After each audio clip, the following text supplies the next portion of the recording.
So welcome. My name is Jennifer Franklin. I'm the program director of the Hudson Valley Writers Center, and we are thrilled to have our first in-person reading of 2023 today. I want to thank the board of directors. Some of you are here today. Thank you for coming. I want to thank the SHP Advisory Committee members, our founder, Margot Taft-Stever. I'd like to thank NISCA and Arts Westchester for their generous donations, their grants that they give us to support our programming. And I would also like to thank the Bydale Foundation and the David G. Taft Foundation, who also support our work. It's so great to see all of you here. It's my pleasure to introduce my colleague, friend, and wonderful novelist, Lauren Acampora.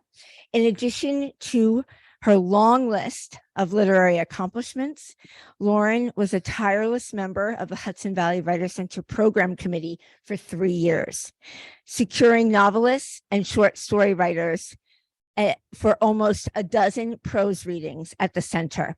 Many of you are familiar with Lauren's work from her previous readings here, including at our gala in September, as well as her fabulous introductions for the fiction writers she brought to this series, including Helen Phillips, Susan Choi, Jess Rowe, Joseph O'Neill, her teacher Michael Cunningham, and of course, David Means. Lauren Acampora is a gifted novelist. Her second novel and third book, The 100 Waters, was published by Grove in August.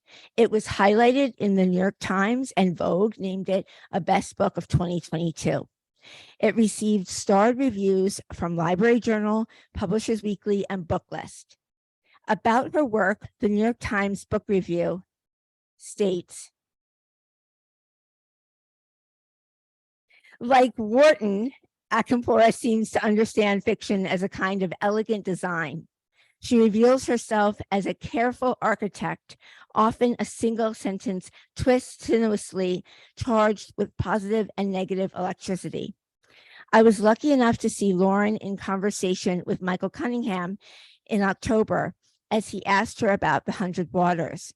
I'm glad that all of you are here today to hear her discuss her wonderful novel and ask David Means questions about Two Nurses Smoking. Please welcome Lauren Acampora as she reads from 100 Waters.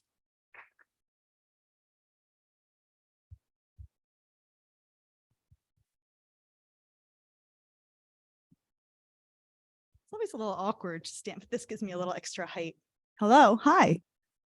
Can you hear me? Is this working? Doesn't sound like it. Oh, okay. Right. Okay, good. So thank you for reminding me that I'm being recorded so that I'm extra self-conscious. Thank you. It's so great to see everyone. And I'll try not to drop the water bottle also like I did at the gala. I did this and just completely just crashed and spilled everywhere. So I'm not going to repeat that mistake. So yeah, I'm really excited to be here tonight, to see all of you, to be here at the Writers Center, which is one of my favorite places in the world, and mostly to be reading with David Means, who I admire. You'll see more than I can explain. And I told him before this reading that it's non-negotiable that I'm reading first, because I'm the opening band to the main act. So, and anyway, this is my humble way of saying that I'm very honored to be here sharing the podium with him.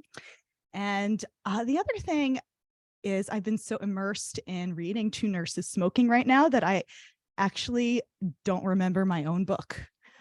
But thankfully I have a printed copy, so I'll read the words that are on the page and then I'll remember it, I hope. But it's been a while since I've done any sort of reading, and also there was COVID and then the winter, and I feel like I've been a hermit in the cave. So it's nice to see faces that I assume are smiling behind the masks. So a little spiel for those of you who haven't heard it once or twice already. So The 100 Waters, it's my third book to be published, but it's really my first book. And it was something that I came up with. The idea came to me the first time probably in 2002, way before I had any business trying to write a novel at all. I could barely write a short story. I could barely string the sentences together, but I had this very strong vision of, there are two images that came into my mind. And one was of a boy sculpting and painting like big wooden animals and putting them on a golf course, like just like a public art project. And the other image was of a woman living in a glass circular house. And so these were the images that spurred the Hundred Waters. And the setting is the other thing that was always in my mind for these characters. I grew up in Darien, Connecticut. And some of you may recognize Darien, Connecticut from Old Cranberry of the Wonder Garden, which was where my first book was set. The stories, Old Cranberry, very similar to Darien. And this is the book that I always thought I would write set in a town very much like Darien. It's called Nearwater, Connecticut, named after a road in Darien, Nearwater Lane, leading to the beach. And it's about a woman who grows up in a town in Nearwater, a town very much like Darien. And then she moves to the city and tries to make it as an art photographer and a model, and sort of crashes and burns and goes running back home to her safe haven of Nearwater, where she marries a successful architect who builds them this glass cylindrical house where they're living and raising their daughter, who is 12 at the time of this book. And I began the book when I was still closer in age probably to the daughter than to the mother. And now I'm in the suburbs with a 13-year-old myself. So the story begins when the architect husband, the family meets his new clients who have an 18-year-old son, and things start to get, complicated from there when the families meet. The section I'm going to read, I don't think I've read in front of any of you before, so I chose something that would be new. This is halfway through the book when Louisa, the main character, she's found out that her old boyfriend from New York City, who she's never really forgotten, has overdosed. And she's going down to the city for his memorial party at her former rival's loft, Angelica, who was an artist in the city at the same time as Louisa. So I'll just read a few pages from that. And then after David reads, we'll sit here in these chairs and we'll talk. Okay. Louisa looks for something dark to wear, but is drawn instead to a yellow Valentino dress in her closet, tag still attached, too interesting for any event in Nearwater. It has an accordion pleated skirt and a high neck with small buttons.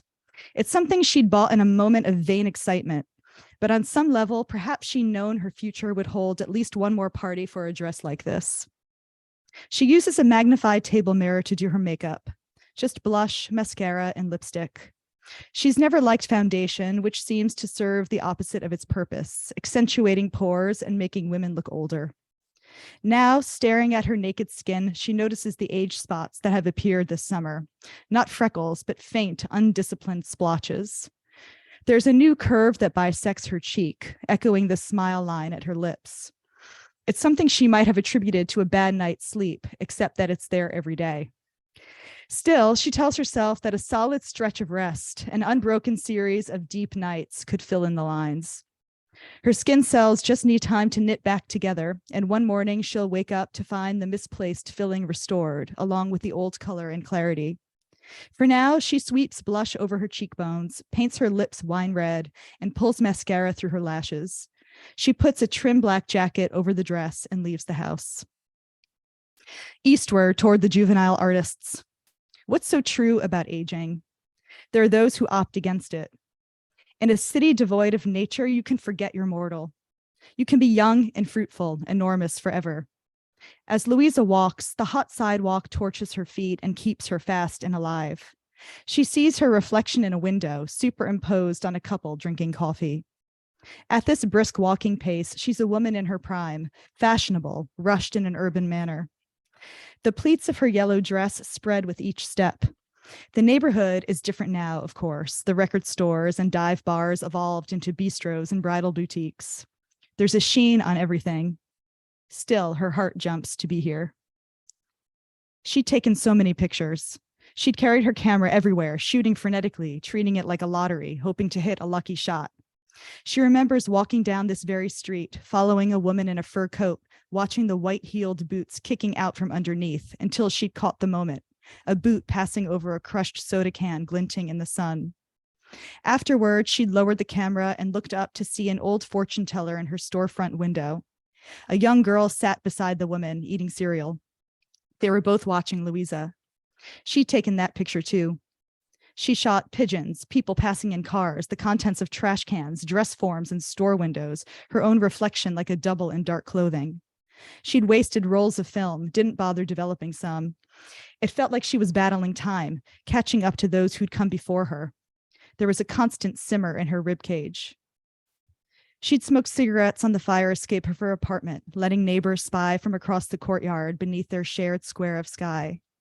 Her darkroom was the bathroom, a towel jammed under the door.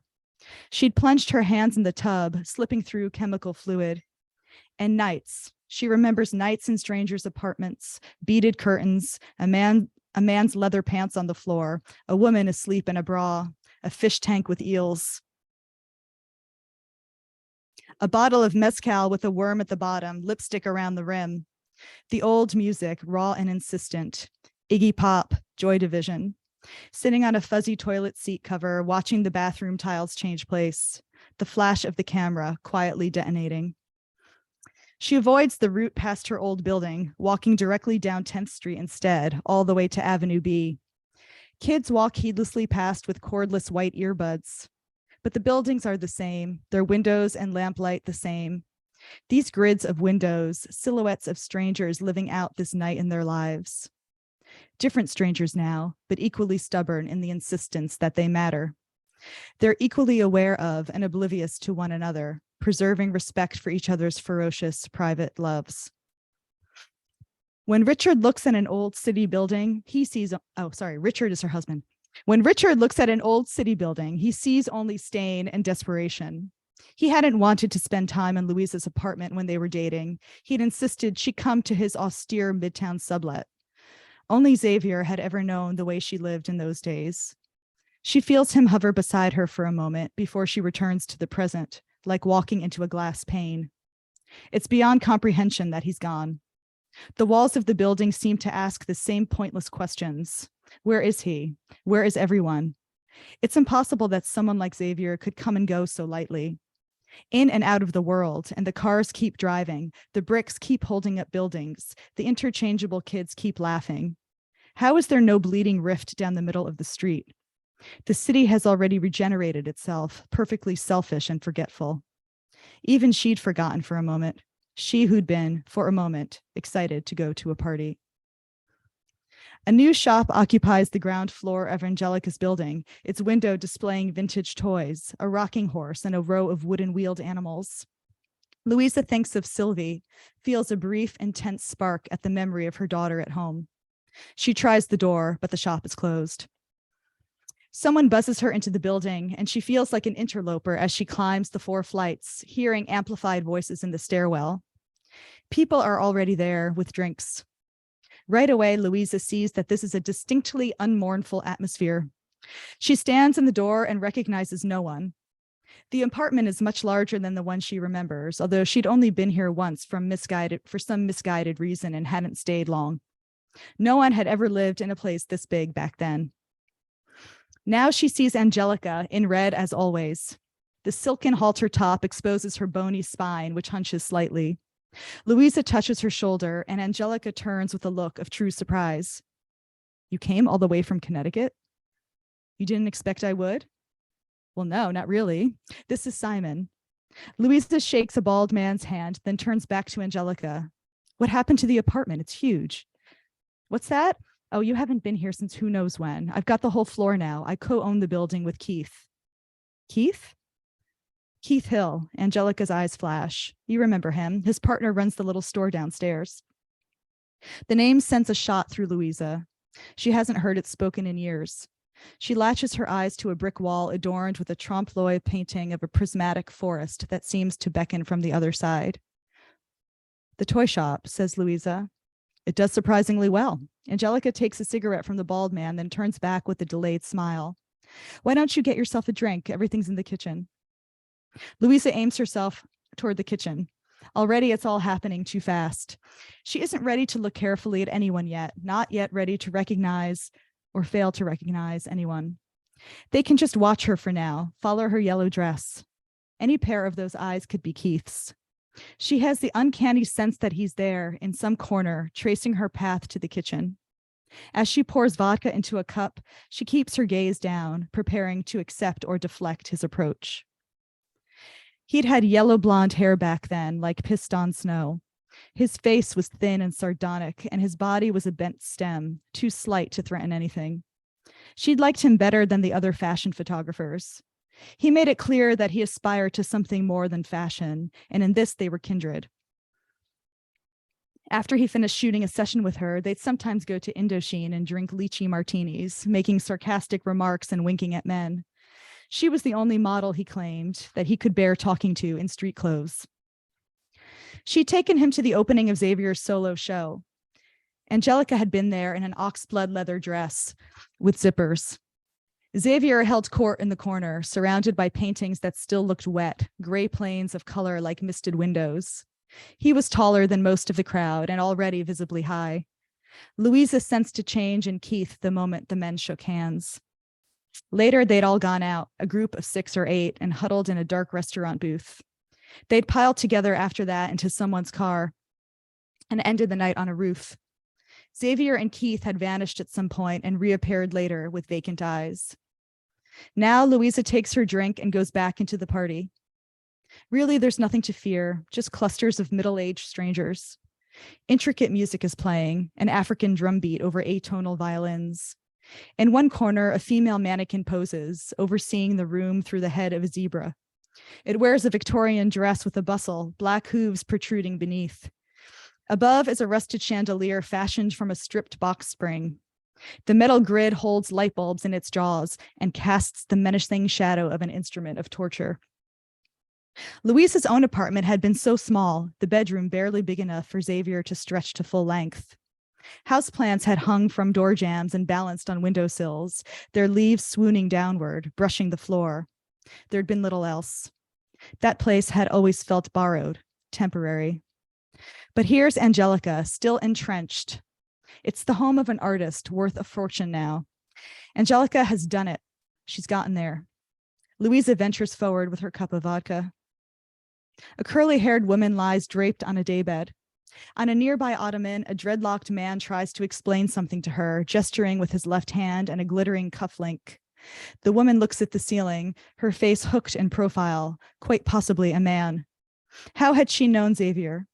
All these people had known him and failed to save him. Here they are now, flamboyantly, continuing to live and lounge and drink. And here's Louisa, too, squeezing apologetically back in, too late. Of all of them, perhaps she's failed the hardest. Two of Xavier's paintings hang on the far wall. These from the period after Louisa, when he'd abandoned his murmuring violets and grays and turned to oversized canvases with slashes of manic chemical color. This pair has yellow and pink bands dripping like spilled medicine. Party guests keep their distance, out of respect perhaps, or distaste. There's something jarring, almost obscene about the painting silently dominating the room, as if the dead artist himself has been nailed to the wall. Louisa veers away quickly and approaches a group of framed photographs. She stares at an image for a moment before recognizing it, a young man turning to look into a vanity mirror. It's a Mark Morris Row photograph dated 1980. Mark himself is long gone. No one had saved him either. Louisa stands near a group of women who congregate next to a cluster of David Armstrong's photographs in Rococo gilt frames. The gray-haired woman turns to Louisa. Hello, and who are you? Louisa Rader, she pauses, an old friend of Angelica's. The maroon woman looks brightly at her. Are you an artist? Louisa doesn't detect sarcasm in her voice. I was at one point, she offers, to an extent. The gray-haired woman's eyebrows arch, and you've ceased to be? Louisa is conscious of being taller than all these women. She tries to keep her posture straight, not to stoop for them. I'm in the suburbs now, she smiles. I run an art center in Connecticut. The women nod somberly. It's good that you're here, the gray woman says, and toasts again. It's been a while, answers Louisa. You don't have to go back, you know. We never tell. I'll stop there. All right, thank you.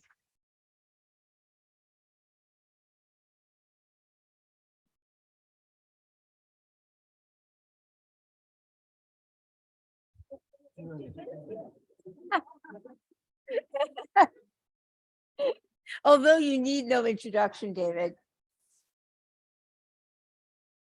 David Means received an MFA in poetry from Columbia University. He's the author of 7 short story collections, including Two Nurses Smoking, which is on sale with Jennifer from the Village Bookstore. Hi, Jennifer. So buy a copy of both books after the reading. His first novel was nominated for the Mann Booker Prize, called Hystopia. His previous books include Assorted Fire Events, which won the Los Angeles Book Prize for fiction and was also a finalist for the National Book Critics Circle Award. The Spot, which was a New York Times notable book, and The Secret Goldfish, which was a finalist for the Frank O'Connor International Short Story Prize. He has been the recipient of 3 O. Henry Prizes, 3 Pushcart Prizes, and his work has been selected for the Best American Short Stories and the Best American Mystery Stories, as well as the O. Henry Prize stories. He received a Guggenheim Fellowship in 2013.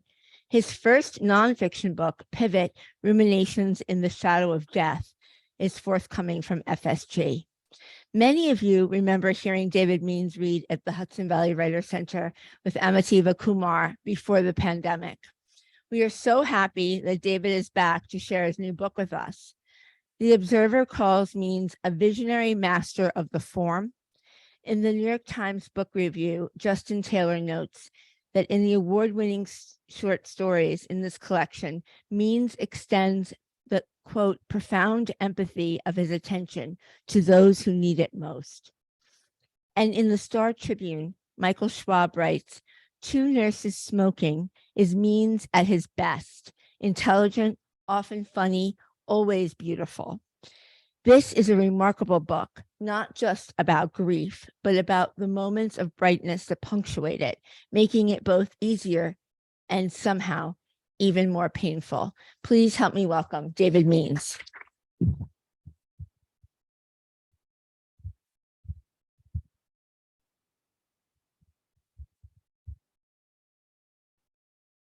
Thank you. I'm going to just adjust this a little bit. Great to be here. Thank you, Lauren. That was fantastic. And thank you to the Hudson Valley Writers Center for letting me be here. Thank you for coming. There's football on right now as we, so I'm going to try not to think about that. I'm going to read, I'm not going to read a whole story. I'm going to read about, I don't know, the opening of the first story in my book. It's not fair, but it's a relatively long story, so I think I'll spare you. And I had a dachshund, a miniature dachshund named Bartleby for 14 years. And when Bartleby died, I thought, I kind of want to write a dog story. So I let that sit for a while. And eventually I started writing this story. And I'll just read you the opening. It's called Clementine Carmelita Dog.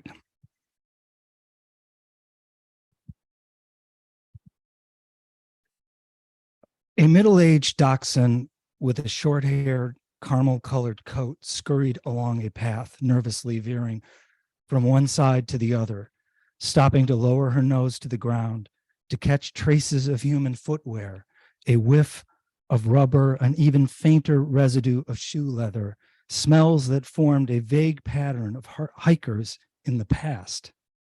Some had probably walked through that part of the woods long ago. She lifted her nose and let it flare to catch the wind from the north, and in it she detected the familiar scent of the river water after it had passed through trees and over rock, a delightful and, under the circumstances, soothing smell that in the past had arrived in the house when her person, Norman, opened the windows. The wind was stirring the trees, mottling the sunlight, and she tweezed it apart to find his scent, or even her own scent, which she'd lost track of in her burst of freedom. But all she caught was a raccoon she knew and a whiff of bacon frying in some faraway kitchen. So she put her nose down and continued north again, following an even narrower path, invisible to the human eye, into the thick weeds and brush, picking up burrs as she moved into the shadows of the cliffs to her left until the ground became hard and rocky. Then she paused for a moment and lifted her head, twitched her ears to listen for the whistle or the sound of her own name, Clementine, in Norman's distinctive pitch. All she heard was the rustle of leaves, the call of birds. How had she gotten into this predicament, her belly low to the ground, lost in a forest? That morning, Norman had wiggled the leash over her head, a delightful sound, and asked her if she wanted to go for a walk, as if she needed to be asked, and looked down as she danced and wagged and rushed to the back door to scratch and bark.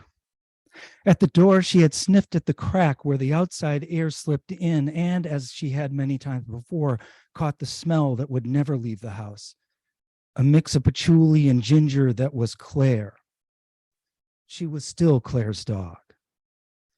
In the scent was a memory of being lifted into arms and nuzzled and kissed, the waxy lipstick, and then other memories of being on the floor, rolling around, and then the stark, earthy smell that she'd noticed one day near Claire's armpit, a scent that she knew from an old friend, a lumbering, gray-furred beast who was often tied up outside the coffee shop in town. It was the smell of death. Claire got that smell seeping up through her skin. It became stronger and appeared in other places until she began sleeping downstairs in the living room, in a bed that moaned loudly when it moved. And there were days on that bed, sleeping in the sun at her feet or in her arms, and then in the strange way of humans, she disappeared completely. When Claire was gone, Norman began to give off his own sad odor of metal and salt, and Clementine did everything she could to make him happy, grabbing his bald socks out of the laundry pile and tossing them in the air, rolling to expose her belly when he approached, leaning against him as he read on the couch until she began to carry her own grief.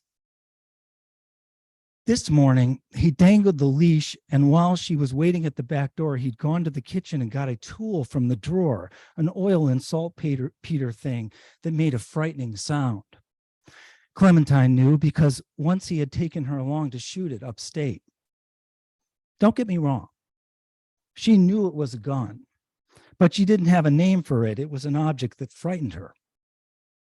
The thing was zipped into his bag when he came to the door. He stood with his hand on the handle, and she waited while he looked at the kitchen for a few seconds, minutes, and dog time. And then she was pulling at the leash, feeling the fresh air and the sun and the morning dew as she guided him along the road. Deep in routine, barely bothering with the roadside odors to the entrance of the park. On the main path that morning, with the water to the right and the woods to the left, there had been the usual familiar dogs, some passing with their noses to the ground snobbishly, others barking a greeting. Her own mode was to bark as if they were a threat. She was, after all, as she acknowledged in these moments, shorter than most dogs, while wagging vigorously at the same time.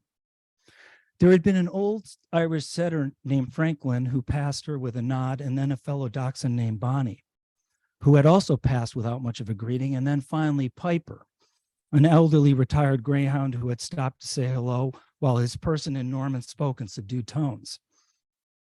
She got the tone of sadness, picked up on it, and then when the talk was over, Norman had pulled her away from Piper, and they continued up the path until they came upon a small, nameless mixed breed mutt who launched unprovoked into a crazy tail chasing routine in the middle of the path. a dervish stirring up dust in a way that made Clementine step away and pull on the leash, because it is a fact that there is just as much nonsense in the dog world as there is in the human world. Sitting now on the rocky ground resting, she lifted her nose to the wind and caught the smell of a bear in a cloak of limestone dust from the quarry. And inside the same cloak was a raccoon she knew, the one that had rummaged around Norman's garbage cans. And then, of course, deer. They were everywhere.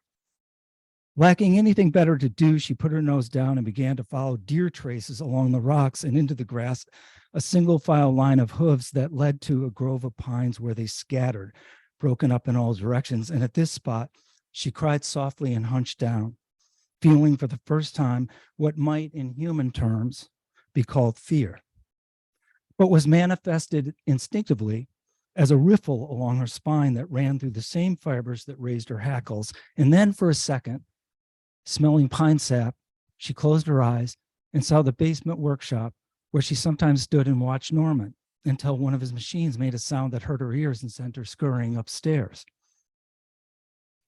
Cold was falling, and her ears twitched at the memory of the sound of the saw blade. Norman was upstairs in his room, staring ahead and clicking plastic keys in front of a glowing screen while she lay on old towels in the sunlight, waiting for the clicking to stop, opening her eyes when it did and searching for a sign that he might get up, get her food. Sometimes his voice rose and fell while she sat at his feet and looked up attentively, raising her paw when he stopped. Since Claire had disappeared, he left the house in the morning only to return at night in the dark to pour dry kibble, that senseless food, into her dish and splash water into her drinking bowl.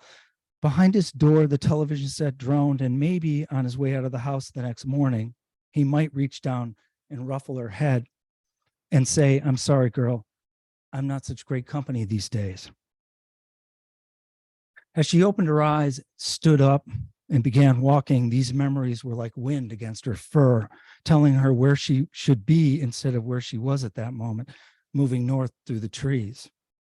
The sun had disappeared behind the cliffs, and dark shadows spread across the river, and the wind began to gust, bringing geese and scrub and grass, tundra and stone, wrapped in the shroud from beyond the Arctic Circle, an icy underscent that foretold the brutality of missing vegetation. It was a smell that got animals foraging and eating, and it made her belly tense. Here I should stress that dog memory is not at all like human memory, and that human memory from a dog's point of view would seem strange, clunky, unnatural, and deceptive.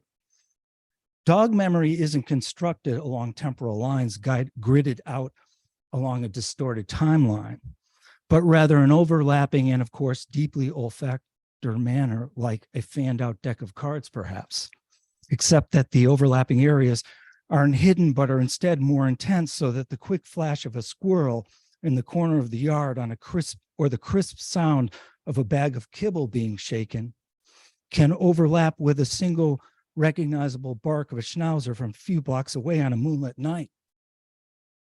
In this account, as much as possible, dog has been translated into human.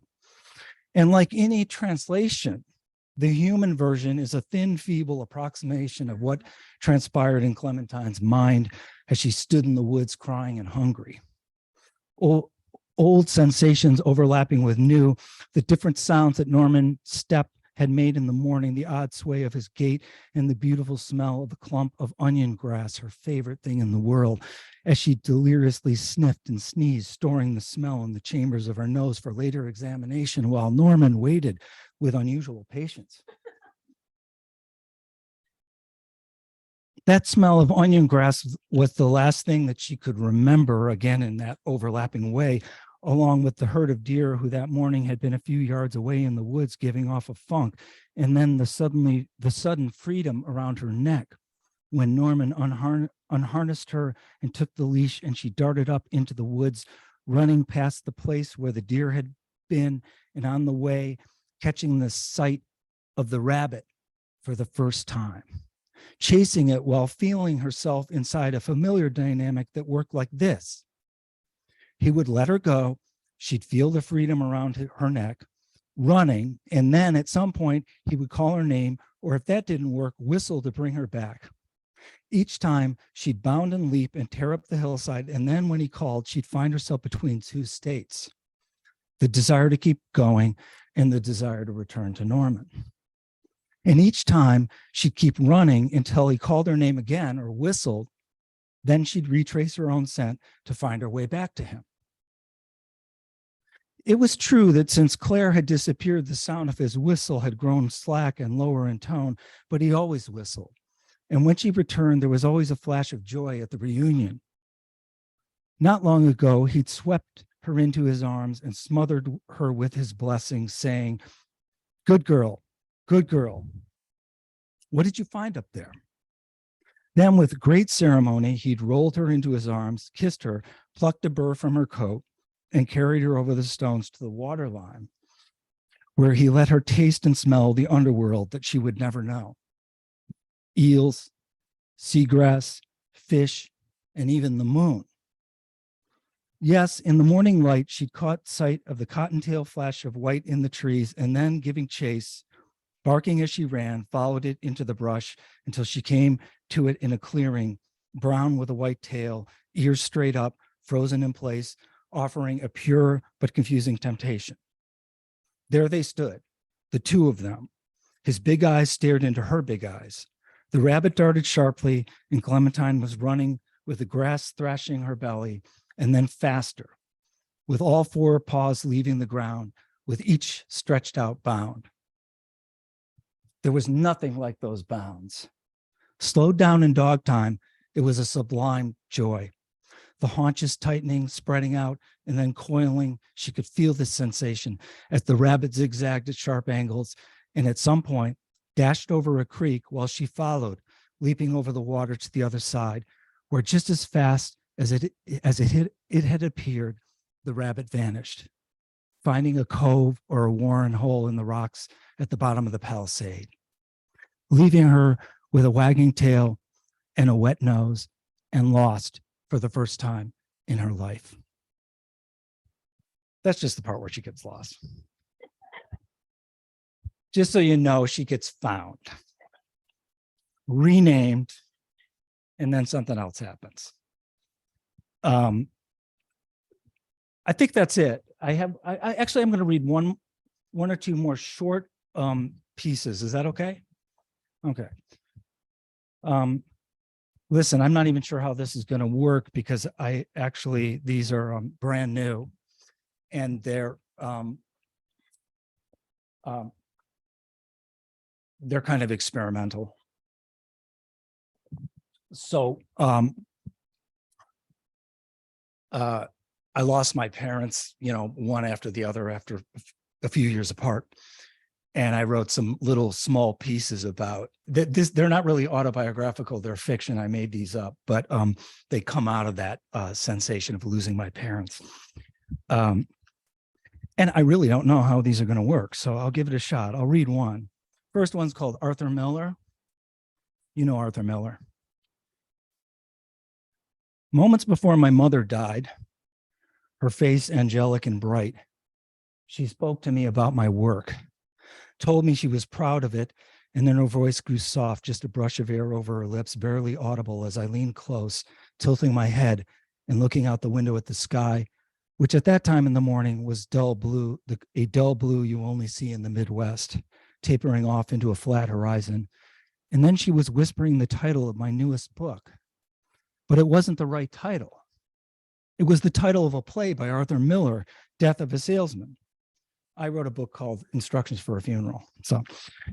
And before she died, instead of correcting her, which would have gone against something eaten up too much time because there was a rattle in her throat that my sister, who had been through this before with my father, told me meant that she was getting close, I simply nodded and said, "Yes, Mom, the book's coming out," and let it sit there. And then she died. A few minutes later, and we were there holding her hand and feeling the entire world suck into that moment. I mean, it was a pure physical sensation and actualization, the sensation of everything going into that space, into that room. And then she was gone, and you could see it somehow in the radiance of her face and the placidness and empty gesture of her mouth around her teeth.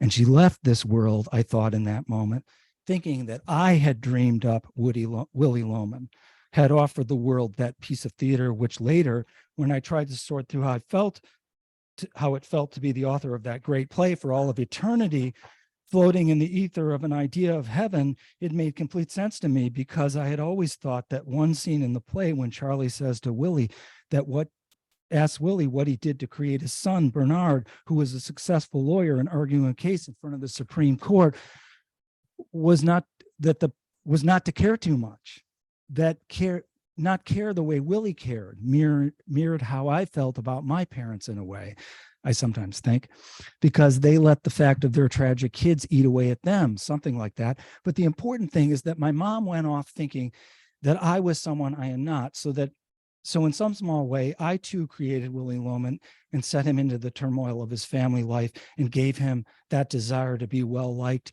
and to sell his wares one way or another until he was too tired and burned out to keep going. And the bright, bright light of the oncoming car tore into him forever, the way the light left my mom's eyes that morning as I stood over her in tears. That's our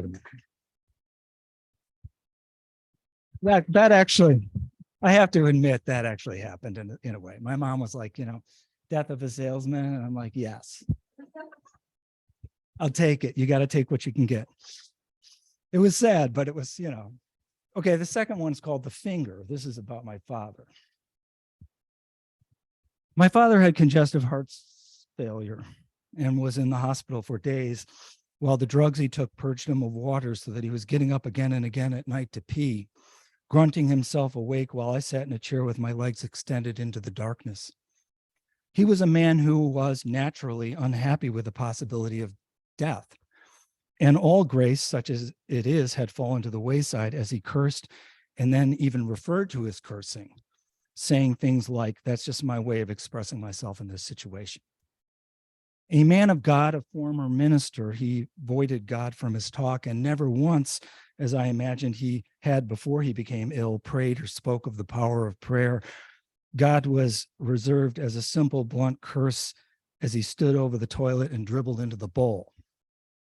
5 days, my sister and I spotted each other and sat by his bedside until finally on a bright summer morning, he was released from the hospital after a long, painful process of getting dressed, putting on his pants with my help, and with a groan, standing up and then flopping into a wheelchair.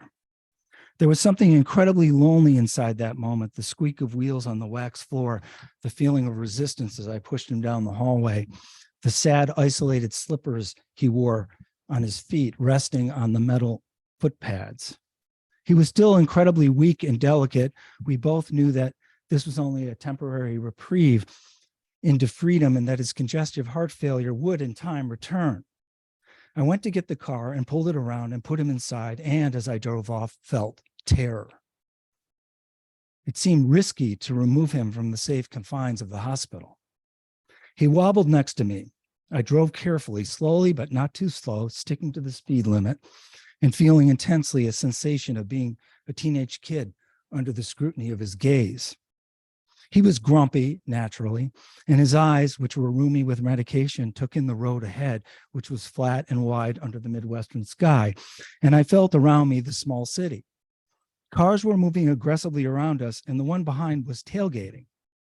In the rearview mirror, I could see a young woman's face, tight, angry, and when she swung around me, I was going the speed limit, I promise. She turned, and when I looked over, as she passed, she raised her middle finger to me, lifting it up and down. And I felt in the moment the intense grief and sadness of a missed connection between us. Knowing that she would never know that I had just spent 5 fucking sleepless days with someone as he struggled to stay alive, cursing out the world, my own father. The lane was empty on her side and had been empty, so her gesture was something else, as if she knew some secret inside my soul. And I was just as angry in some ways as she was, and that she had, by throwing her finger up in the air, simply reaffirmed some sad aspect of my life as she roared off into her life. There would be no justice, no solace if somehow I told her the story of my last 5 days. And all I'd be able to do, I thought, listening to my father, who was talking about onion soup, saying he'd like some despite the fact that he needed to reduce his sodium input, asking if I might stop to pick some up for him, as put her inside a story, a quick little thing, and hope that maybe she'd read it someday and remember that she had flipped the bird at a car, glancing over to see a man driving with an older man who was bowing down in exhaustion seated next to him. Oh, you who threw me pain inside my own pain, let it be known that at least I will use God's name to pray for you, just as you and my father used it to curse the world. You have your reasons, I'm sure, and he has his, you poor soul. What destitution and loss is still in that finger that you revealed to me? Where are you now, finger? As you clutch and hold and try to find, as the one digit that has very little utility, some useful project. Okay, one more.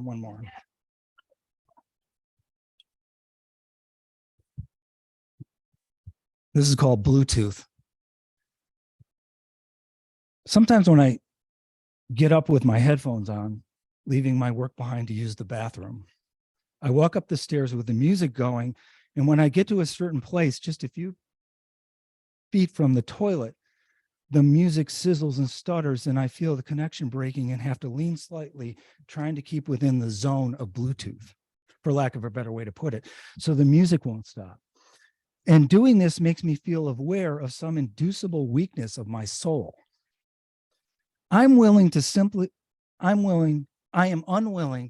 take off the headphones in order to serve my body. I'm the type who would actually reposition myself taking a piss at the risk of splattering, of making a mess in order to hear music. A fact that hit me this afternoon when I was taking a break. Because for the last few weeks, I've been tending a family member who was elderly, a word doesn't even do justice to his wisdom, his tender dignity, who has struggled to hit the bowl and now has to seat himself, which is something he resists doing when he urinates. Thank you, Bluetooth, for teaching me about the nature of space and time. That's it.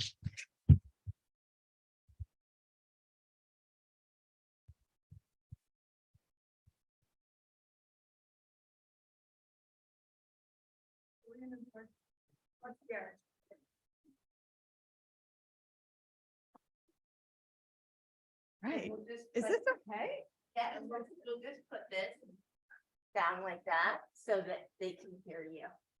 Can you move it? Does it move? It moves. If you want, let's just do it. And Oh, is it gonna break? no, just talk loudly then. Oh, yeah. So that the recording will record you. Okay, sure.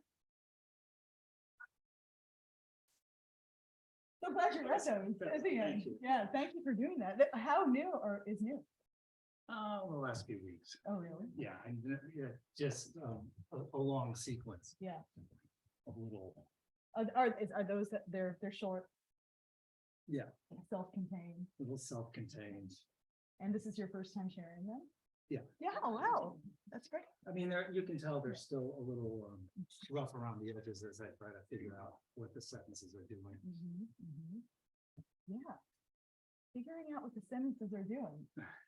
That's the theme. You know, it's interesting, just taking some notes about your work, and there's a lot of figuring out what the sentences are doing on the page in a way. And I feel like this almost defines your work in a way that I find it's that really stuck apart from everyone else's.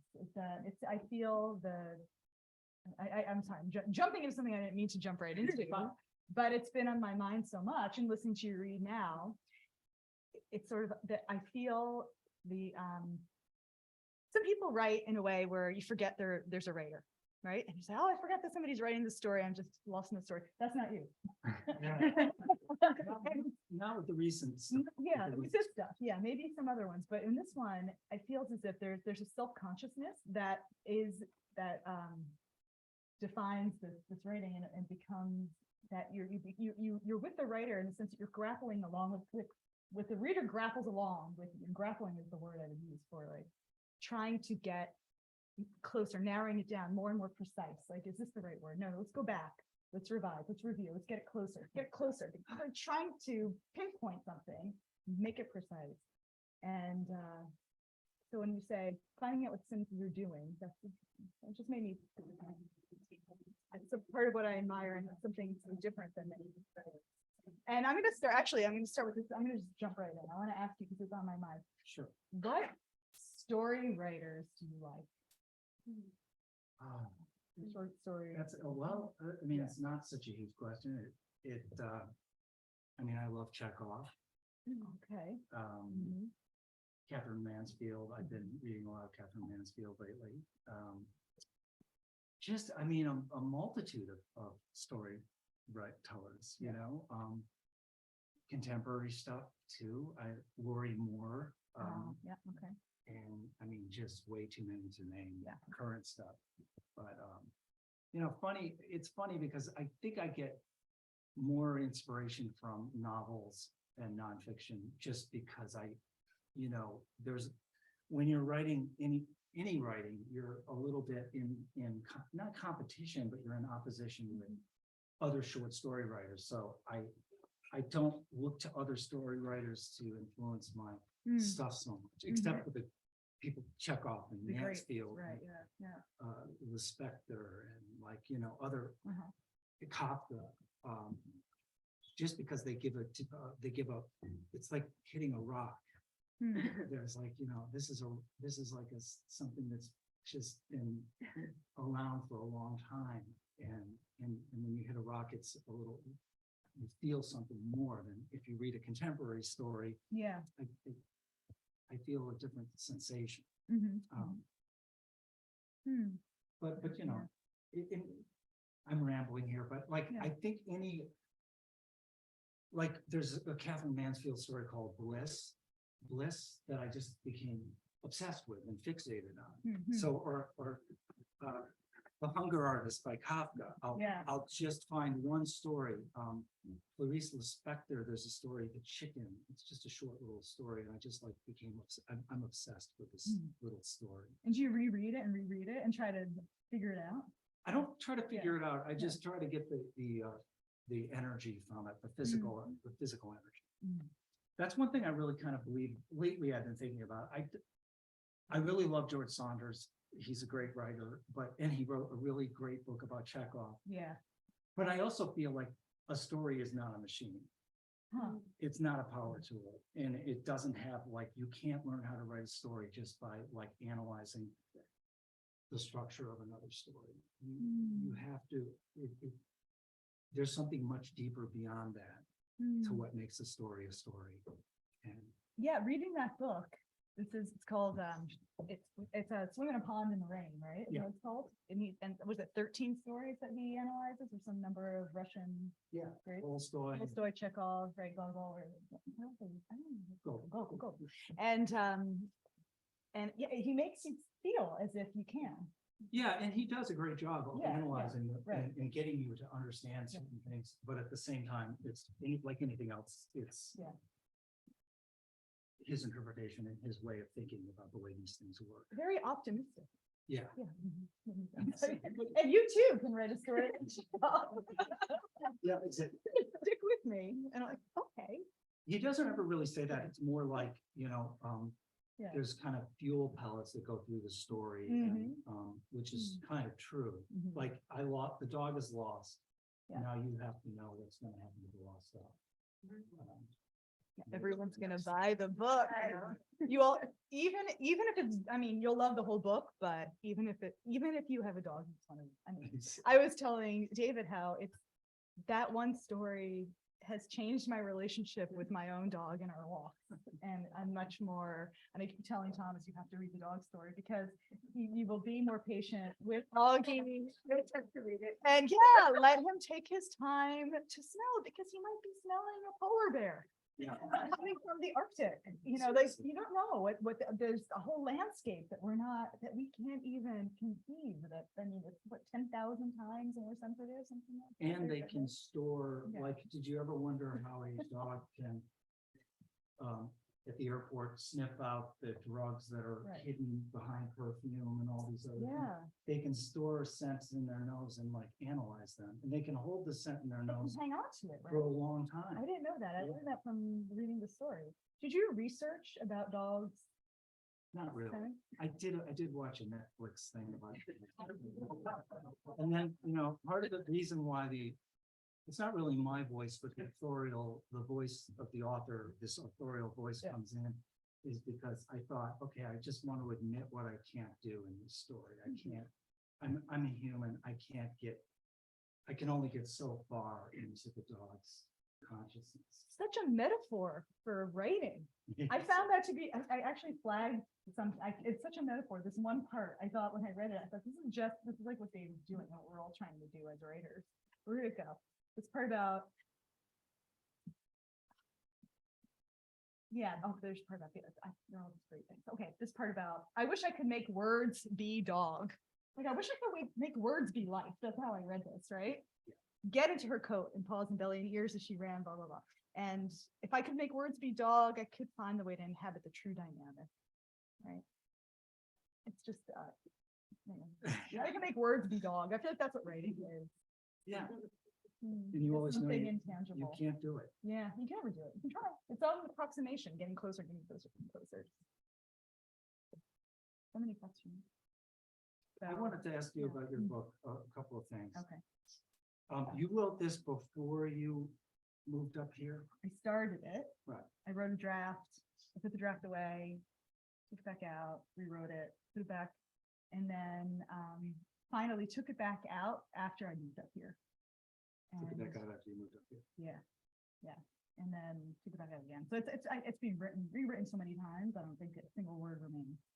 But the book has this tension between what you have to give up in life Yeah, to and you move someplace and then you gave up this part of your life. The narrator did. She gave right, up there. the Yeah. creative part Yeah, yeah, of, yeah. of her existence. Mhm. And Mhm. it's I just thought it was profoundly beautiful, that tension that you're exploring between those two things. Mhm. Yeah, right.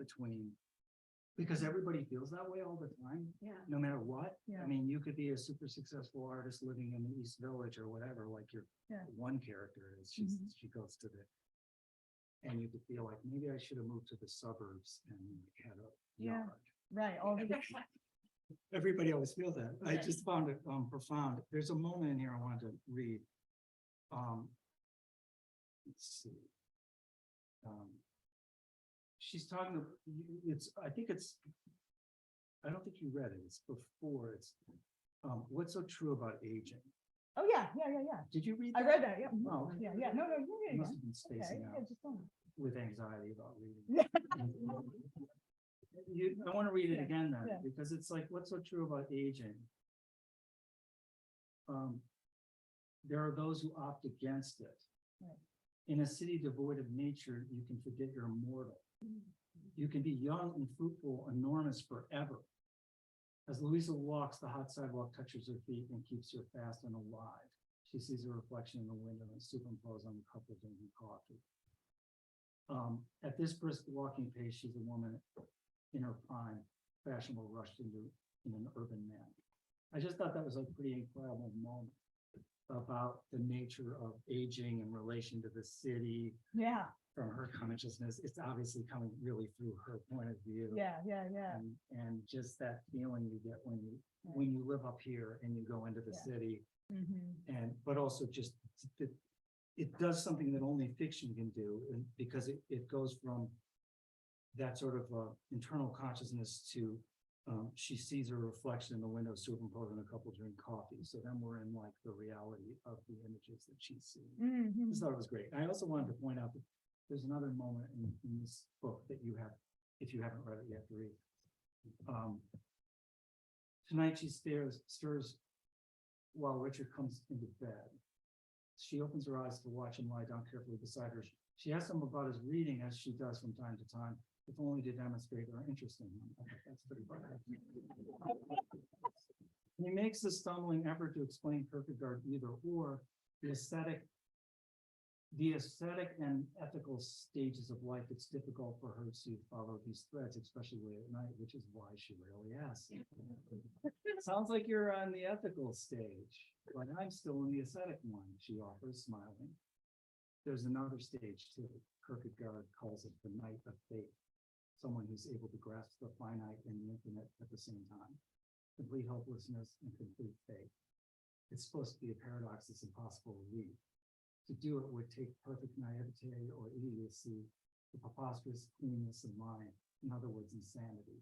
Or maybe just youth, Louisa adds. That's a good moment. Did you read Kierkegaard or how did that come? An unhealthy relationship with Kierkegaard. Yeah, no, I was really into Kierkegaard. Jennifer's nodding because she knows why. We both had this wonderful professor at Brown, and one of his classes was religion class, and Kierkegaard was what he taught. It was a team taught class, and that was his part. And I just, I went really deep into Kierkegaard. But it to the point where I was talking about Kierkegaard too much, and I was so pretentious. It sounds pretentious. I still think about his work all the time, and the idea of the night of faith. I think about it all the time, but I realized pretty quickly after college that you don't just bring up Kierkegaard. It makes people not like you. Late at night on the roofs and drinking, and let's talk about Kierkegaard, man. No. But you can in the novel. In the novel, I can put it in. Yeah. So, but it's that idea of the aesthetic, when you're living for beauty, and then there's the ethic, and then this night of faith, which I think of as really what we're all grappling with, trying to bridge the complete just brutality of human existence and suffering and faith that that keeps us going from one minute to the next. So yeah. I can go on. I mean, we can all get drinks after this if you'd like. And we can talk about Kierkegaard and how, but what I thought was interesting is people don't know this, but in fiction and in a short story or anything, you can just come out and tell and explain what the theme of maybe you don't know you're doing it, but when you're writing it, but the theme of the book, the big theme that everybody talks about, right? You can just lay it all out there, and I felt like this is where the novel was laying out what the theme of the book really is. Really? Yeah, because it's sort of like you say that. life and aesthetic. Right. Yes. Where do you go? Which way do you go? Hallelujah. Yes, because that's really was the core of the book, and I don't know if it does seem. I don't know if people really see that or not. That's the underpinning of the book for sure. And then the young boy he's supposedly trying to, in his very sort of arrogant, pretentious way, trying to symbolize this night of faith in a way. But he's more on the aesthetic side. He's really on the aesthetic. Yeah. Havoc. Exactly. Wreaking havoc in everybody else's lives and behaving the way teenagers do. Yeah. But it's, and again, I one thing I think that our work, and maybe everyone's work, I have to think about this, but certainly yours and certainly mine is a fixation with the past and of being haunted by the past and as you pointed out with that paragraph in my book, with the superimposition of your image onto what's happening in the present, and the sun, this ghost of the past that's constantly pursuing you. And I find this time and time again in your work that going back and trying to pinpoint moments when things change, trying to pinpoint when did things take a turn, what was the moment, what was the look, what was the word, what was the conversation where a life changed course, and not being able to recapture that, or trying to recapture that, or going back and trying to one of the best verbs, tweeze out what happened and why. And I'm just going to go right here and say that, again, you keep coming back to the two settings that I've noticed that come back to Michigan, because I know you grew up in Michigan. I always come back to Connecticut. I mean, it makes sense. The other one is the Hudson River, which also makes sense because I know you live here. But But this Hudson River to me, and probably to you, symbolizes, tell me if I'm wrong, time, no? I guess, so, yeah. I mean, I don't feel like it symbolizes, Yeah. because it runs both ways. It's kind of confusing. It doesn't quite, Well, it yeah, doesn't quite flow the way it should.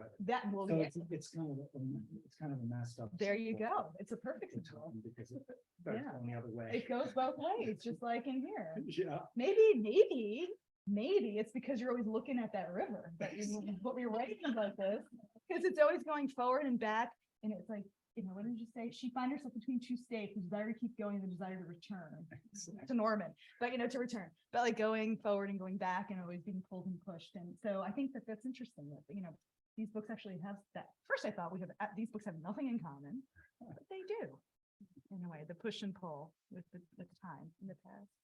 I mean, maybe it's wrong, but it feels like, I think all fiction is really about that Yeah. inherently, because Mm. it's a story, it's narrative, it's on the page, and there's always that tension Mm. around a piece of fiction, the past and the present and the future, that whatever we're talking about. Yeah. Yeah, Michael Cunningham, speaking of, you mentioned him before, in my writing workshops with him, I remember him saying, all fiction is about mortality. And I think that's also true. And coping with time passing. So yeah, that all makes sense. So to answer the question, maybe every book is about the past and about time. So. I think so. Yeah, I mean, at the core anyway. Huh. So, okay, stories and novels. Story or novel? Is your new book a stories or novel? Well, I have a nonfiction thing I'm supposed to be working on. Okay. Is that the one that's coming out? Yeah, I mean, I Oh, turned alright. it in, and I think now that's- I'm questioning certain parts of it. But the story in the novel, I don't think I can really go either way. To me, like a story, I'm more of a story writer just because I'm impulsive. And I'm I think of myself as a journey person, like as opposed to a journeyman, but a journey person who I like that you can go, like I do have stories in Nebraska. I have stories that take place. I can go or poke around anywhere I want, get in. I was thinking this afternoon that I think of writing a story like spelunking into a dark cave. Like but I don't even know if that's spelunking, bungee jumping into a dark cave, and then like That sounds really dangerous. looking to find Right? the light, find the little bit of light that Yeah. can take you out of the cave. Like, so I'll go into a very dark situation and try to find the light out that takes me out of it. Like this dog being lost. I'm like, oh my God, the gun is now in there. I'm like, okay, what's gonna happen here with the gun? That doesn't answer the question about the novel. But the novel just feels like, I mean, I read more novels, and I think the one that I wrote took a long time. And Novels are ridiculous. they are, but they give you, they're a You're lot, right. you can't, in a story, everything has to be there and Yeah. like really work for a reason. But in a novel, I found that I could just go in, oh, that character's like not clear. Oh, just write 4 more pages, or I could fill in and adjust and rearrange because you have all this space. You have space. With a story, it's like a fire. It's like fireworks going off. It's a one shot. You light not that it really works that way, because you revise it, you edit it, and fix it, and try to get it to cohere. But when you fail a story, when it doesn't work, it really doesn't work. Like it just dies. Yeah. And I put it away. But at this point, you must have a sense, even when you set out to write a story, you must have a sense. You must be able to hold it in your hand in a way before you start. No, that's not how you work. That's not how you operate. No, I do not hold anything in my hand. No, I don't. I don't know. I might have a seed of a little image that I see, and but I don't really know what this thing is You gonna don't know be. what it's gonna be. Interesting. No. Okay, so I mean, we should also have other people ask questions, but selfishly, I want to know. When you sit down, it seems to me that it all comes out in one, like you just sit down and it just maybe it's the type of sentences, the way they, they connect and continue, have long sentences that continue. It seems like it's this long stream of consciousness power story that you write. No, not like that. Okay. Well, that's, no, Okay. that's the Well, magic of Yeah. revision. okay. Because to me, revision is like, you have all this scaffolding, when they build a building and they have to put up all that scaffolding. Yeah. And then it stays up for way too long. It's like in the city, like the Mm-hmm. scaffolding's been up for like 20 years. Or like Gaudi, the cathedral in Barcelona, scaffolding, and then they take the scaffolding down and you're like, how did they do that? Yeah. To me, revision is getting rid of a lot of the scaffolding, Mhm. seeing what the building really is, and then so it might feel that way reading some stories that I've written, but it's never that way. I really wish it were that way, that I could just crank through, but Well, that's the impression it gives, and that's what matters, right? I mean, that you have us all fooled. Seems like it all comes out in one. Which is great. Okay, so nonfiction. Can you tell us about it? it's not similar to what I read tonight, but it's about my father died and I began to write. I was working on my novel Hystopia, but I also began to write about mourning and losing him. And then I took about like a year break and I went back and wrote more. So it's about mourning over a long period of time, like how you change your perception of a person after a couple of years looking back. And that's kind of the basic gist of it. But then it spirals out into lots of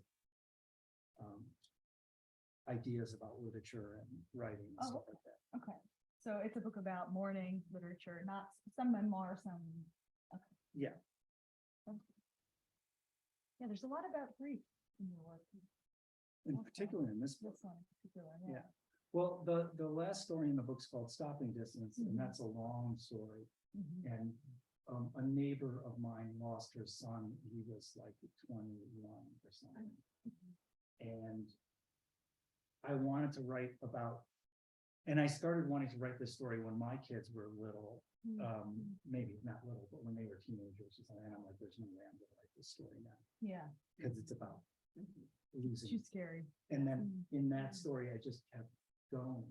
It's really a love story about two people who fall in love. They've both lost people in their lives, and they kind of end up together. How they end up. That's a beautiful story.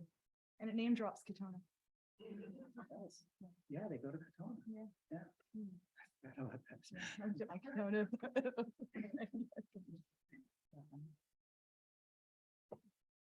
Now, should we take questions?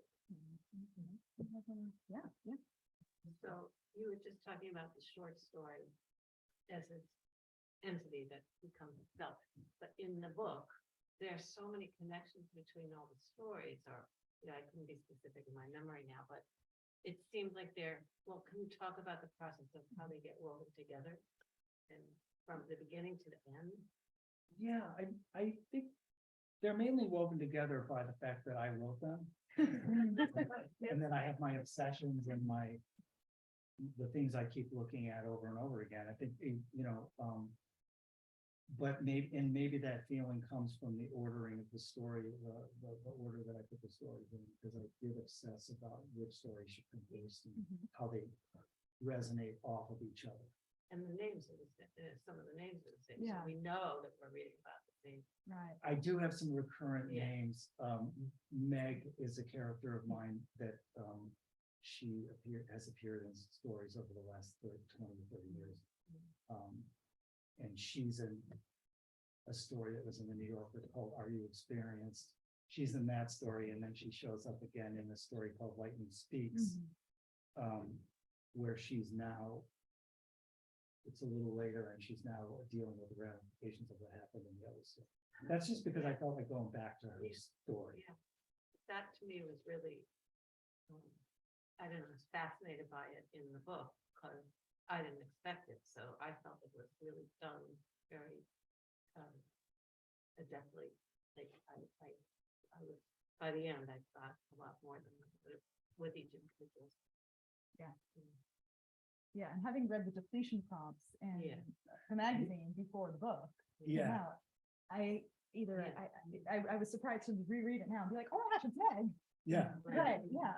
That story Yeah, and right. that story felt like, and this is the way I think it should feel whenever you're writing anything. Hmm. Like, this is it, after this one, I'm done. I was like, I just gave away the whole thing. I just gave away the whole Yeah, stop. Come on in, everything's free. right. That's what it did. Because it feels like That's that. how it feels when you It's finish like- the book, you Yeah, mean? yeah, when I finished the depletion process. Oh, I'm like, now I've written a story about prompting myself. And I just. Didn't you put that at the end, right? Yeah. I put it- And so we wouldn't have known unless we read it in the end. Exactly. We know about some of the favorite stories, but what about some of your favorite novels?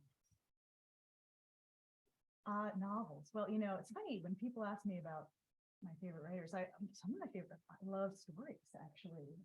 Flannery O'Connor is one of my favorite writers.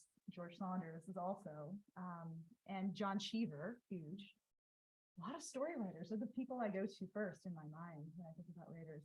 As for novelists, I've always loved Virginia Woolf. Contemporary writers. I really like T.C. Boyle. I think he's underrated. He's just too prolific, I think. People just take him for granted. And also a fantastic short story writer. And Michael Cunningham, of course. I love Donna Tartt's work. Some people do not, but I do. And those are people. Virginia, what did I say? Virginia Woolf, yeah, of course. Yeah. Those are the people I think of. And then I'll go home and think of more. Yeah. What about novelists for you? Oh, boy, yeah, the Ferrante, My Brilliant Friend, that whole. Oh, sequence, Yes. Like I read that. I started reading them this summer. I haven't finished yet. I've read 2 out of 4. They Blown away. blown away, but Yeah, yeah, yeah. I read those over COVID, Yeah. over the lockdown. I Yeah. just started reading. And, Yeah. Virginia Woolf, Mhm, Mrs. Dalloway to me is mhm. incredible. I can just start naming. Yeah, I know. I mean, Anna Karenina. Right. I'm trying to think of recent novels that I've read that I've liked a lot, but it's just, I get jumbled up. I know, I Too- can't- too- It's like a log jam in there. Yeah. But Cheever too, I think Cheever is so important if you live around here just to get that music. Have you been to Osming recently? I go to Ossining 3 times a week. Yeah. Yeah. I have a part-time life in Ossining because my daughter dances there. You do? So, yeah. Yes. And I go down and I sit by the river Yeah. and I stare at it and I read and I write I do. So yeah, I know I just go both ways a little. It's a little weird. It does. Yeah. It's really, yeah. But Osming, I mean, I just think about how it's what the vision that you have in John Cheever's stories. Oh, of yeah, no, Osming that's in not what it is relation now. to No. What it's like now Yeah. and what it was probably like at that time. Just how places get mythologized. That's true. Um, Yeah. That's how I met these people. I tell everybody the story. I tried to sell them John Cheever's house. Oh, you did? Yeah. I sort of took on the role of real estate agent, which was not my job. Oh, And I just wanted somebody to buy it and take care of it. yeah, Yeah. It was for sale it was so cheap. yeah. Somebody Yeah. finally bought it. It should have been a museum. Yes, I Yeah. know. It needed a lot of work. Got $1 million. But yes, yeah, hi. I'd like to know, what you're planning next, because I hope there's something, because I want to read it. Oh, thank you. I've been working on stories myself. I'm I think I have 2 more stories. I have an idea to finish this collection, and they're they're stories that through the lens of animal human interactions, different animal human. Yeah, that dog story really, I like the dog story. Really do. Soft spot in my heart. But yeah, so I've been working on that. And then I have an idea for a novel, which I don't know if I can pull off. But I'll try. I felt in 100 Waters that it, in a way, could almost have been a long short story, a very long short story at the end of Underdog. Oh, that's true. They have a lot in common. Yeah. I did, and I like those references when I get them because it makes me feel good that I got them. Yeah. The Yeah. one in the when it's Gabriel tells Sylvie about this house where there were all the insects. Right. I know what house. Yes, right. Easter egg. Oh, I'm glad. Yeah. Well, you were, that you really got into the Wonder Garden. I'm glad you remembered the. I liked. I put a few of their characters. I gave them cameos in 100 Waters. It was too tempting not to do it. Full of different characters. So, and I think I would like to keep doing that. I really admire authors who can map ahead and prepare for future. Like Jennifer Egan, I don't know how she did that. That's another great recent novel, The Candy House. If you've all read A Visit from the Goon Squad, and then she brings back a lot of these characters. I mean, almost as if she planned it all in advance. Maybe she did. I don't know. I don't have that kind of organizational skill set, but I would like to be able to bring back like David Mitchell does too with his big universe. Just look at the large arc of these characters. Anyway, yeah. I'm thinking of Faulkner with Lovely to Go. And Faulkner, yeah, sure, yeah. This is Hey. I'm just wondering, do you outline before you write? I do. I don't. There you go. I don't. I can't. I just can't. I could never outline in even high school, junior high, like Yeah. master, write a paper, and I'm like, I can't outline. I can't. So what do you put on the page? How do you start? I just start. At the beginning? Well, what I think is going to be the beginning, but Yeah. often it's not the Okay. beginning. Okay. Sometimes the dog story really didn't. It did start where it starts. Mhm. I write by hand, and I was just like, I wrote the description of the dog, and then I just followed what happened. But sometimes it doesn't work that way. I'll just. Well, like Lightning Speaks, which is the story in the book, is completely jumping around. Because it originally was straightforward. It was like, it went from A to Z, and all my stories go from A to Z in my head first. I mean, in the draft when I work on it, I feel like, okay. But for that story, I just reshuffled and reordered things because I thought that's not how a borderline schizophrenic on the steps of a mental institution, on the porch of a mental institution, that's not how she would think. Yeah. So I moved things around. The structure to echo the story makes sense. I have to outline just to have something on the page. I think with the novel, I did Yeah. outline like later big time outline because the structure was so complicated. I made maps and sketches and stuff. And you write by hand? Do you use index cards, or how do you outline like those people with where they tap? When I write, I just write I usually write by hand. In these, it used to be the specific notebook that I could only get. It wasn't fancy. It was just a spiral notebook that I could only get it in the city. And lately, I found another notebook that kind of works. And so I just bigger. Oh, okay. Yeah, but I don't always do that. Sometimes I write on the computer, but usually I write the first draft by hand. All my favorite writers write by hand. I don't know. I can't do it. And I used to, but now I don't know. I'm on the computer. I have the outline. It's just a messy dump everything that I can think of. and then go in and fill it in and start adding sentences. And that's how like the novel or the story comes from the outline and just builds outward instead of top down. Whatever works. Whatever works, that's it. That's the crazy thing. Yeah, and speaking of which, I know that you've been teaching for quite a while now, right, at Vassar, and what do you tell your students about beginning? If they're saying, I'm stuck, I don't know how to start, do you encourage them, if they don't know what works for them yet, if they don't know if they're an outliner or Yeah, a builder, I mean, I really try as hard as I can to deal with it on an individual basis. Yeah. Because like we're talking about, everybody is so different. And the main thing I try to tell them is, stop beating yourself up. Yeah. Like they're just, this is hard. It's hard to do, And then don't you go home and beat yourself up? but it's also fun. And just- no, but because everybody does, right. feels this terrible Ah, agony or whatever. Yeah. But we do writing in class where we're all together too, because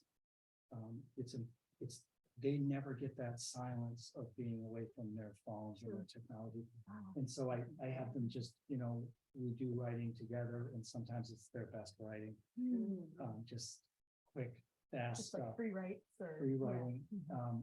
And so that's the main thing is just like, stop beating yourself up. Yeah. Let's see what you're generating. Yeah. And if they're really stuck, like, it's not that I don't believe in writer's block, I guess it's real. Hmm. It is for some people, but then don't write. Yeah. Like if they're writing a story and they're like, I'm stuck, I've got writer's block, I'm like, well, write poetry. Or write nonfiction, just pick a subject and write about it. I started as a poet and,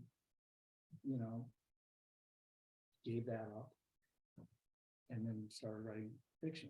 So part of being a young writer or any writer is learning what you can do and when you can do it. And let's say you published 5 novels and you don't write another one just to write another one.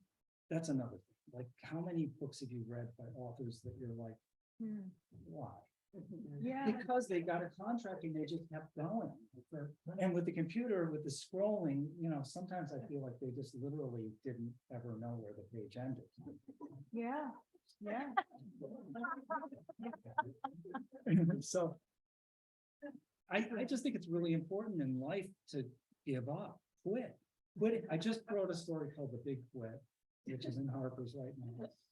And because I was like, I quit. So I thought, no. Did you have that moment? Well, I thought instead of quitting, just write a story about quitting. Yeah. I love that. And let the Yeah. characters Right. quitters, and then quit the story and admit that you're quitting it as you write the story. The wrong thing. I forgot about that. That's funny. I love it. But all the great writers quit, like Yeah. James Joyce wrote Yeah. Dubliners, and then he quit writing stories. Yeah. But thank God, because he wrote like the greatest collection of stories, one Yeah. of the greatest ever. Right. And that's it. He wrote Ulysses. I think it's I don't know what you want to call it, but Ulysses. He wrote Ulysses, and then he quit. Yeah. Then he tried to invent a Even new Virginia Woolf, genre. Virginia Woolf quit too. Yeah. She killed herself. But Wow. that is an extreme way of quitting, but What do you say about Robert Farrar? He's not quitting. I'm not gonna say anything. I almost said he should quit, but no. Amazing. Then, no, I'm gonna stop talking. Well, but here's the thing, and here's another thing I wanted to bring up is publishing and the marketplace and the pressure that, to make money at this and to produce something that people will want to read, that a publisher might want to buy. That's something it pops up like a little demon, and then I try to push down and pop up, and maybe it should pop up because, from time to time to keep things, readable, keep things, and it is, I mean, it's, maybe you don't feel, I don't know if you feel the pressure. I mean, you do have some job security with Besser, so. You I mean, I know, feel the but- pressure. I'm yeah. more concerned about that we're all reading on screens all the time. Yeah. We're skimming a lot. Right. And there's been those, I think it was NPR or somebody has been. Ezra Klein, Mm, you know, talking about the skimming, and I began to think, sometimes I think the critics are skimming too, and the general readership is just starting to expect to be fed a kind of fiction that's yeah, easy to read,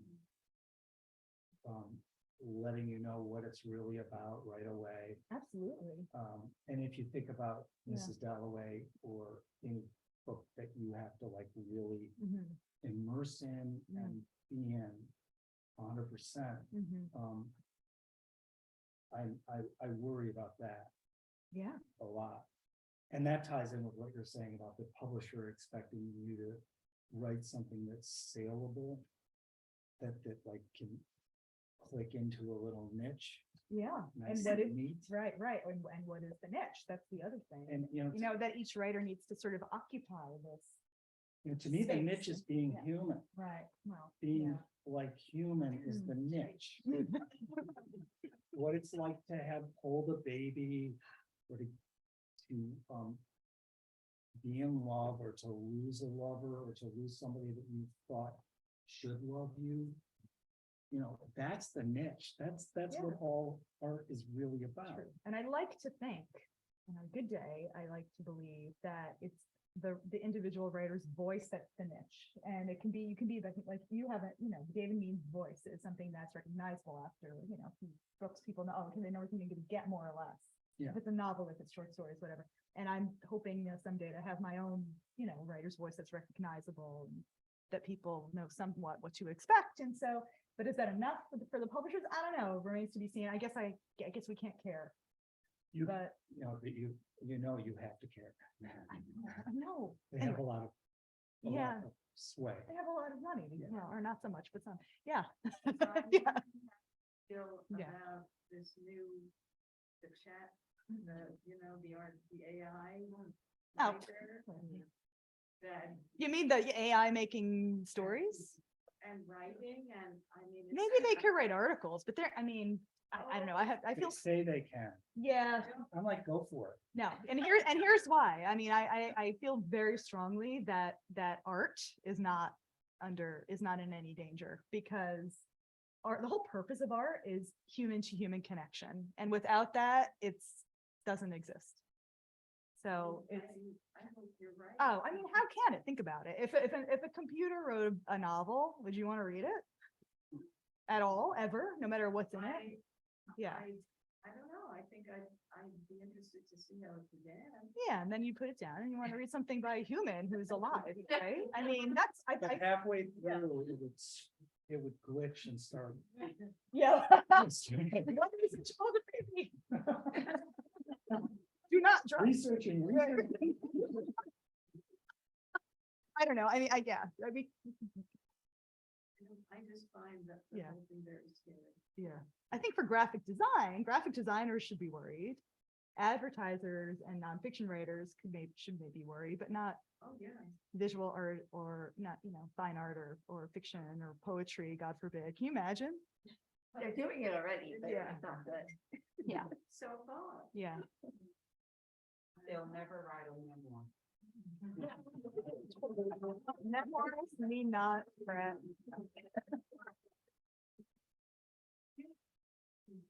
Robin, you're gonna ask something. Oh, I was just thinking about the publishing aspect, the marketing aspect, and how like Yeah. lessons in chemistry. The cover, the European cover was not the US cover.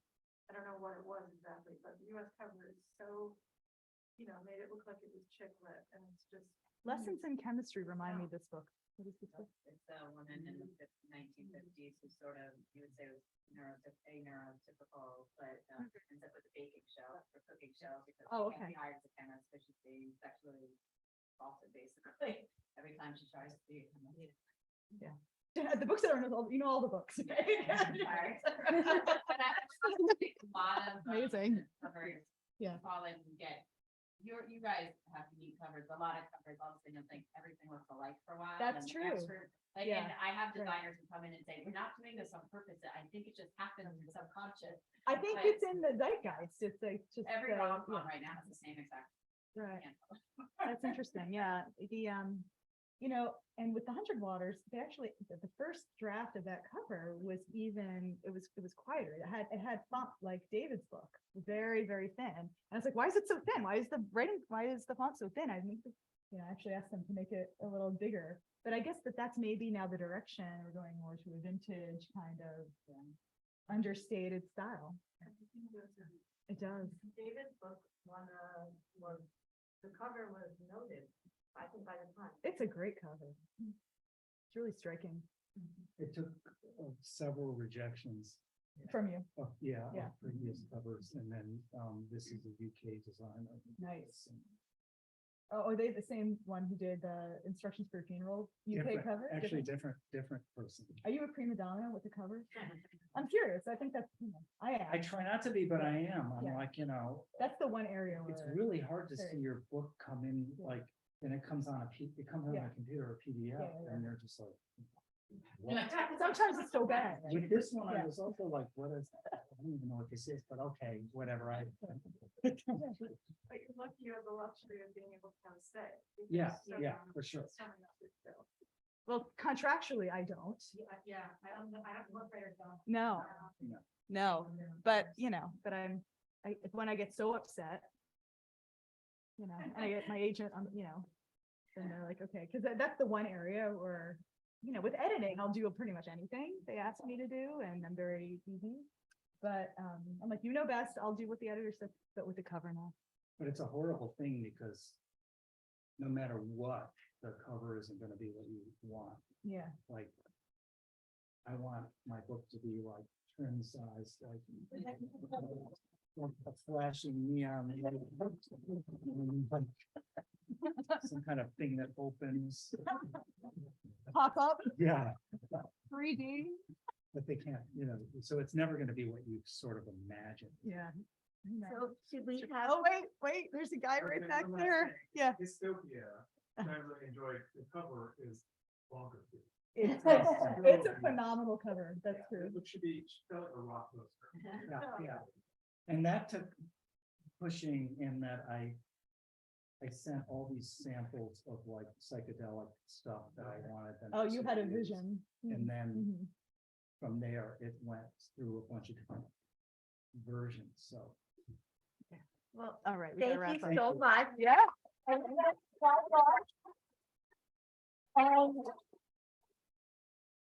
the office will sign. Is Lisa Peterson here? Is Patrick Grego here? No.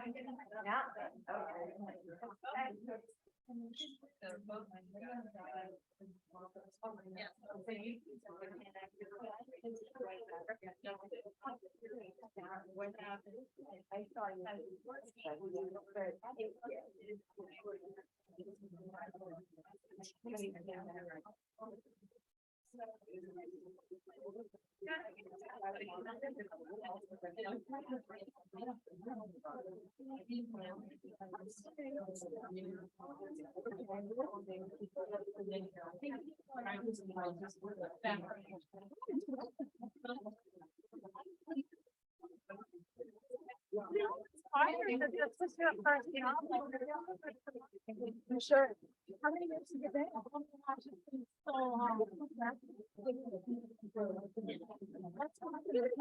I feel like